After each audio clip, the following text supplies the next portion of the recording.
Mabuhay! Ako si Emir at tayo'y muling magbalik-tanaw sa nakaraan. Nagpatuloy ba noong dekada 2000s at 2010s ang Golden Age of Philippine Educational TV ng dekada 90? Samahan niyo ako ngayong alamin yan. Hindi TV network ang una nating sisilipin. Sa halip, magsisimula ako sa fast food chain na paborito ng lahat. Lalo na yung kanilang Juicylicious, Crispylicious Chicken Joy. Pinipilahan yan sa ibang bansa. Muli, hindi ako binayaran para i-endorso ang tanyag nilang manok. Hindi ko alam kung bakit, pero pinondohan nito ang Jollytown. Bumida dito ang mga naging mascot ng, ano pa nga ba? Di Jollibee. Halata naman. Obvious naman, di ba? Bukod sa masayang bubuyog, napanood ng mga bata sila Hetty, Twirly, Popo, at Yum. Nasaan si Champ? Yan ang Jollibee Cinematic Universe. Okay, hindi cinematic. Alam niyo na ibig kong sabihin. Mas bata ang itsura nila dito kumpara sa itsura nila noong dekada 90. Ano ang Jollytown? Di umano, masaya itong palabas o air quotes, fun? Nakapupulutan ng mga aral. Educational kung hindi naman halata. Sa una o pilot nitong episode, makikilala ng mga Jolly Friend, pauso. Makikilala nila ang kontrabidang isang mayamang negosyante. Porke ba mayamang negosyante, kontrabida na agad? Mr. Q Rakot ang pangalan niya. Gets ba? Hehe, hehe.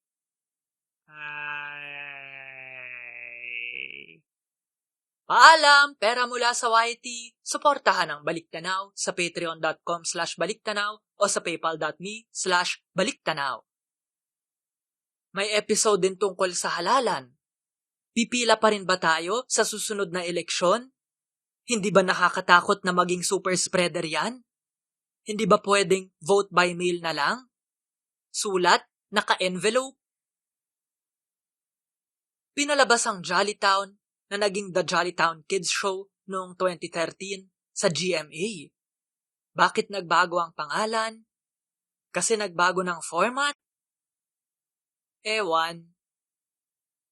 Nag-over the back dito sa ABS at nagkaroon din ng YouTube channel.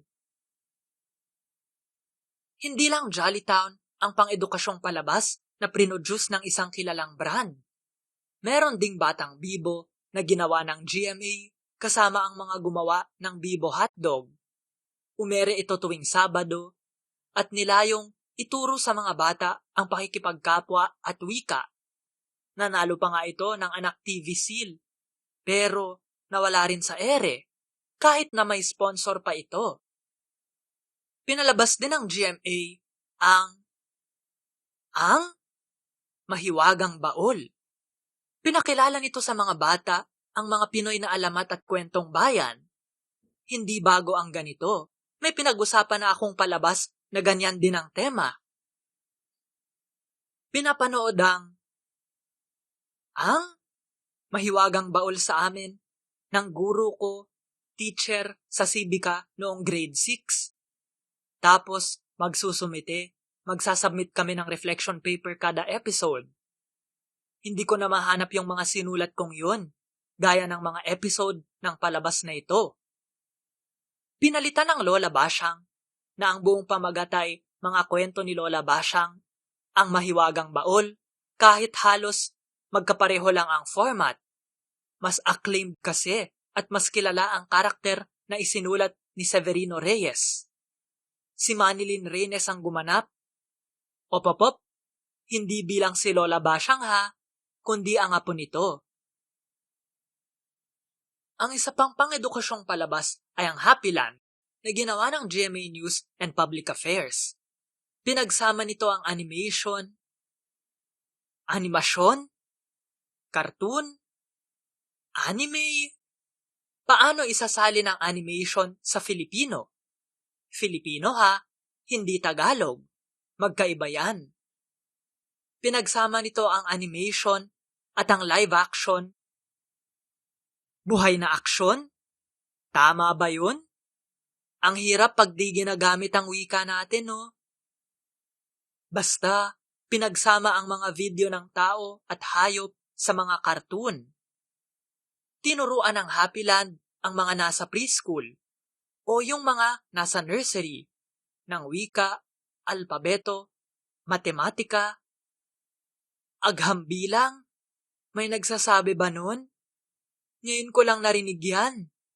Comment nyo sa YT page ng video na ito. At tinuro rin ng Happyland ang science o agham. Hindi yan. Yan. Bida sa palabas na ito, ang dalawang anak ng OFW na inaalagaan ng kanilang tiya. O diba? Pinoy na Pinoy? Ginampanan ng batikang artistang si Joy Viado ang kanilang tiya. Lumabas din si Love Anyover ng unang hirit. Nasa unang hirit pa rin ba siya? Di na ako nanonood ng TV eh. Kung sa bagay, may live stream naman. Sa Happyland, ginampanan niya ang papel ni Ate Belle, ang may-ari ng bahay butingting na lagusan papuntang Happyland. Ang ganda ng salin, no? Ng translation, portal, lagusan. Yan ang mga nadidiskubre ko habang ginagamit ang sariling wika natin para sa mga video ko. Meron ding Art Angel ang GMA. Teka muna. Impluensya ba ito ng Art Attack at ni Neil Buchanan? Ewan. Nagsilbing mga host ng Art Angel, sina Pia Arcangel, Mama Mahayag, at si Tony Petgaba ng Pop Talk, Pop or Flop, na madalas kong napanood noong nagsimula ang lockdown. Speaking of lockdown, bumalik din ang Art Angel noong panahong yun. Naging hosts din sina Crystal Reyes at Roxanne Barcelo. Tungkol saan ang Art Angel? Muli, obvious naman, di ba? Sabi ni Pia, wow, feeling close. Tinutulungan namin ang mga bata na maging creative. Malikhain? May nagsasabi ba nun? At ihon ang kanilang mga skill? Linangin ang kanilang mga kakayahan? Muli, may nagsasabi ba nun? Hirap ng puro Taglish, no? Pinapalabas din namin ang gawa ng mga bata. Kaya sinasabi namin sa kanila, magpasa sila ng kanilang gawa. Umere mula noong 2004 hanggang 2011 ang Art Angel. May Art Angel ang GMA. Tingin nyo ba magpapatalo ang ABS? Meron naman itong Art Jam. Si Epi Quezon, anak ni Dolphy, King of Comedy, James Batman, ang nagsilbing host. Meron ding Basta Sports kasama si Atom Araulio. 2000s yan. Paano naman noong 2010s? Merong remake, reboot ng Batibot na umere sa TV5. Pinag-usapan ko na yun dati. Meron ding My Chubby World ang GMA. Pinaliwanag ni Don Michael Perez, direktor ng palabas, na di tulad ng Batibot, mga kapwa bata ang magkikwento sa My Chubby World. Pwede itong panoorin ng mga graduate na sa Batibot. Sabi rin ni Perez, pinaghalong Blue's Clues at iCarly ang My Chubby World. Weird combo, pero sige, pagbigyan. Sponsored din ang My Chubby World ng isang kilalang brand, ng Rebisco.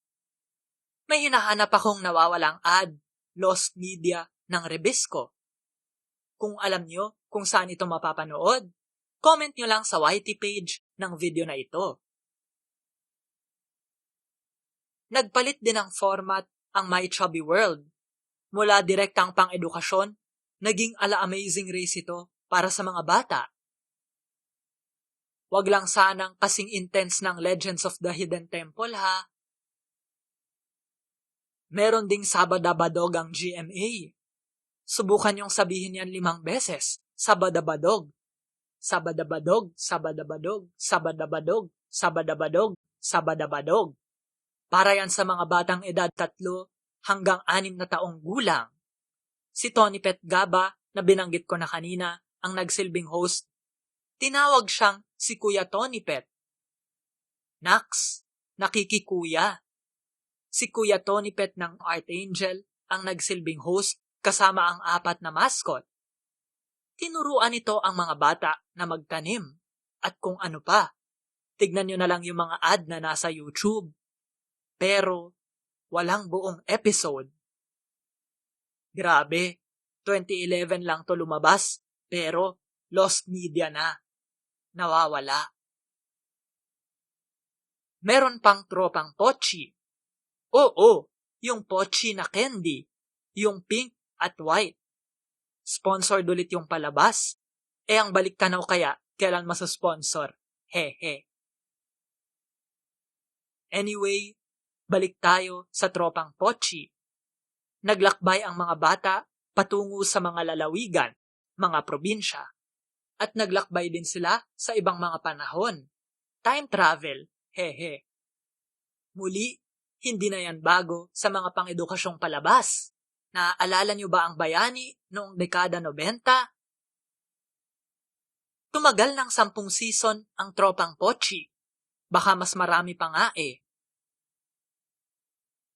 Kung inyong napapansin, marami ring educational TV shows noong 2000 sa 2010s. Mas marami pa yata kesa noong dekada 90. Pero, bakit tila hindi sila tumatak? Bakit pag sinabing 2000s, ang naaalala ko, Meteor Garden, o kaya Naruto, o kaya Yu-Gi-Oh, o kaya Crush Gear? Bakit may mga nagsasabing nag-decline o nawala ang mga edukasyong palabas noong panahong yon?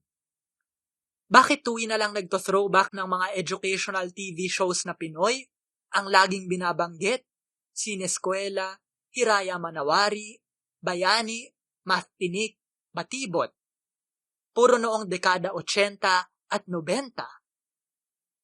Subscribe, ring the bell, at i-comment nyo sa YT page ng video na ito kung gusto niyo ng baliktanaw na sasagutin ang mga tanong na yan. I-like ang video na ito at i-share sa lahat ng mga social media website. Panoorin ang iba pang mga baliktanaw/in hindsight. Suportahan ang baliktanaw sa PayPal, sa Patreon, o sa Brave Rewards. At salamat sa aking kapatid na si G-G Arts para sa aking microphone na ginamit para sa video na ito at para sa aking avatar. Salamat, hanggang sa muli, at ingat!